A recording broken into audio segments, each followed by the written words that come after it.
कहानी की शुरुआत में हम साइबेरिया की एक जेल को देखते हैं जहां ढेर सारे जर्मन सोल्जर्स को लाइन से खड़ा कर दिया गया था। दरअसल वर्ल्ड वॉर 2 के खत्म होने के बाद रशिया ने बहुत से जर्मन सोल्जर्स को कैदी बना लिया था और उनसे कोयले की खानों में दिन रात काम करवाने लगे। हालांकि इस जेल की सिक्योरिटी काफी कम थी, लेकिन इसके बावजूद भी कोई इस जेल से भागने की कोशिश नहीं करता था, क्योंकि इस जेल के चारों तरफ बर्फ ही बर्फ थी और ये जेल किसी भी इंसानी बस्ती से पूरे 14,000 किलोमीटर दूर थी। इसलिए अगर कोई कैदी इस जेल से भाग भी गया तो साइबेरिया की जमा देने वाली सर्दी में उसकी मौत पक्की थी। ये जेल चारों तरफ हजारों किलोमीटर दूर फैली हुई बर्फ के बीच में बनाई गई थी, इसीलिए कोई भी कैदी यहाँ से भागने का सोच भी नहीं सकता था। लेकिन इन कैदियों में एक कैदी ऐसा भी था जो बहुत ही शार्प माइंड था और वो इस जेल से भागकर अपनी बीवी और बेटी के पास जाना चाहता था। इस कैदी का नाम क्लेमन फॉयरल था, जिसे इस जेल में पूरे 25 साल की सजा काटनी थी और क्लेमन ऐसा बिल्कुल भी नहीं चाहता था कि उसकी आधी जिंदगी इसी जेल में बीत जाए। क्लेमन किसी भी हालत में इस जेल से भागना चाहता था। लकीली एक दिन क्लेमन को भागने का मौका मिल गया और वो एक कोयला ले जाने वाली मालगाड़ी में बैठकर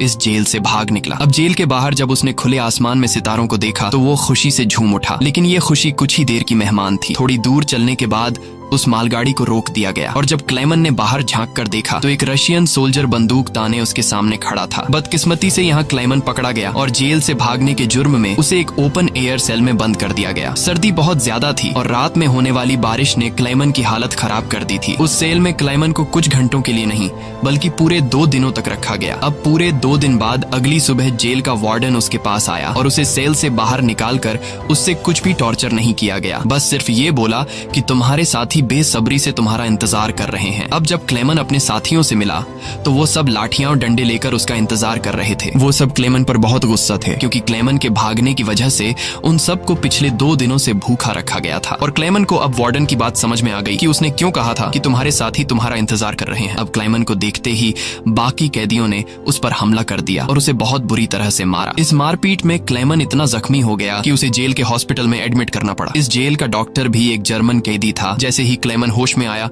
उसने डॉक्टर से कहा कि मैं एक बार फिर से जेल से भागना चाहता हूं और मुझे आपकी मदद चाहिए। डॉक्टर क्लेमन की बहादुरी देखकर हैरान रह गया कि ये इतना सब कुछ झेलने के बाद भी हार मानने को तैयार नहीं। डॉक्टर ने उसे समझाया कि इस जेल से जिंदा भाग पाना नामुमकिन है और अगर तुम यहाँ से भाग भी गए तो बाहर की जमा देने वाली सर्दी में मर जाओगे। लेकिन हकीकत ये भी है कि अगर तुम यहाँ से नहीं भागे तब भी तुम्हारी मौत पक्की है, क्योंकि जिन कोयले की खानों में तुम काम करते हो वहाँ कार्बन की मात्रा बहुत ज्यादा है, जो हवा के जरिए तुम्हारे शरीर में जाता है और उससे कैंसर जैसी खतरनाक बीमारियां होती हैं। इसलिए डॉक्टर ने क्लेमन से कहा कि तुम्हें एक आखिरी बार इस जेल से भागने की कोशिश जरूर करनी चाहिए। उसके बाद डॉक्टर ने अपने सारे गर्म कपड़े, जूते और जरूरत का सारा सामान निकालकर क्लेमन को दे दिया और उसे ये भी बताया कि रशियन सोल्जर्स अपना खाना रेलवे लाइंस के पास छुपा कर रखते हैं। इसके साथ ही उसने क्लेमन को एक बंदूक भी दी ताकि वो अपनी हिफाजत कर सके। दरअसल डॉक्टर ने ये सारा सामान इसलिए पहले से इकट्ठा किया हुआ था क्योंकि वह खुद भी इस जेल से भागना चाहता था, मगर 1 हफ्ते पहले उसे पता चला कि वह कैंसर का मरीज है और उसके पास 1 महीने से ज्यादा वक्त नहीं है। अब उसने क्लेमन को एक लंच बॉक्स दिया और कहा कि अगर तुम जिंदा बच गए तो मेरी फैमिली तक ये लंच बॉक्स पहुंचा देना और कहना कि मैं इस दुनिया में अब नहीं रहा। यहाँ एक बार फिर से रात के अंधेरे में क्लेमन दोबारा भाग निकला और इस बार उसने मालगाड़ी की बजाय पैदल चलने का फैसला किया। वो पूरी रात पैदल चलने के बाद सुबह भी चलता रहता है, क्योंकि उसे डर रहता है कि कहीं रशियन सोल्जर उसे पकड़ न लें। अब जब सुबह वार्डन को पता चला कि क्लेमन जेल से फरार हो चुका है तो वो सीधा डॉक्टर से पूछताछ करने उसके कमरे में पहुंचा। लेकिन उसके पहुंचने से पहले ही डॉक्टर ने अपनी जान ले ली थी, क्योंकि उसे पता था कि क्लेमन के भागने की खबर सुनने के बाद वार्डन मुझे बहुत तड़पा तड़पा कर मारेगा। इसके बाद वार्डन ने कई रशिया सिपाहियों को क्लेमन की तलाश में भेजा और उसे जिंदा पकड़कर वापस लाने का हुक्म दिया। लेकिन कई दिनों की तलाश के बाद भी उसे क्लेमन का कोई पता न चल सका। क्लेमन की खुशकिस्मती ये थी कि बर्फबारी स्टार्ट होने की वजह से उसके पैरों के निशान मिटते जा रहे थे, जिससे क्लेमन को ढूंढना मुश्किल पड़ रहा था। अब सबको लगने लगा कि क्लेमन इस सर्दी में जमकर मर चुका होगा, मगर वार्डन मानने को तैयार नहीं था, क्योंकि वार्डन जानता था कि क्लेमन बहुत स्ट्रॉन्ग है